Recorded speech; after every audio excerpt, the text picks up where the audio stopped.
Front lagunaire de Jacquesville, un détachement de la Marine nationale en mission de patrouille. Objectif, veiller au strict respect de la décision gouvernementale interdisant la pêche dans la lagune dans cette localité suite à la découverte de poissons morts dans ces eaux en début du mois de juin. Votre chef a tenu une réunion avec vous, non? Il vous a pas dit qu'on ne pêche plus? Vous savez ça. Donc, comme il n'y a pas de poisson dedans, je considère que vous êtes allé retirer vos filets de l'eau. Mais plus jamais, jusqu'à nouvel ordre, c'est le gouvernement qui doit donner le temps de pêche.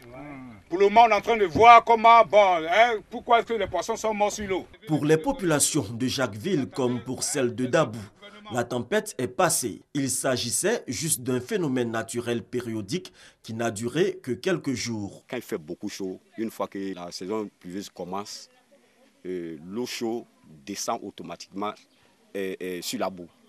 Et les poissons commencent à mourir. On voit sur l'eau qu'il n'y en a plus. Quand ça a commencé, même tu peux t'asseoir au bord et puis voir les poissons qui sont morts, qui se promènent sur l'eau. Ça n'a pas duré beaucoup de temps.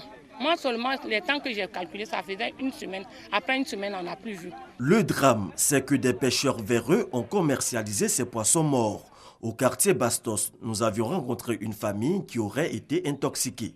J'ai acheté du poisson dans le marché de Dabou. Et quand je suis arrivée, j'ai préparé. À midi, on a mangé le poisson. Le soir, j'ai fait des crevettes avec avocat. Et on a mangé.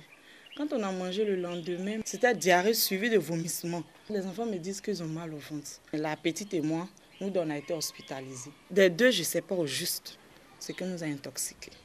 Pour l'heure, le jeu de cache-cache entre les agents de la Marine nationale et les pêcheurs se poursuit sur le plan d'eau lagunaire. Nous avons fait 3 cas d'arrestation.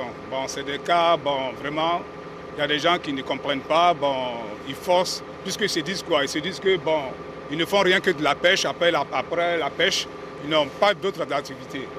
Donc la nuit se cache, nous aussi on a notre stratégie de les traquer.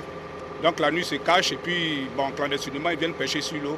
Donc quand on les attrape, on les remet dans les mains de la gendarmerie nationale. Certains pêcheurs arrivent à passer entre les mailles des filets de la Marine nationale. En témoignent ces poissons déversés sur les pistes villageoises. Ça vient de la lagune. Donc je ne sais pas comment ils ont fait et puis c'est versé. Peut-être ils ont mis dans sachet, mettre sur moto. Parce que c'est moto qui est taxi d'ici, qui les transporte. C'est ceux-là même qui les envoient toujours. Désormais, c'est la ruée vers les poissons de mer dont la consommation ne présente à ce jour aucun danger.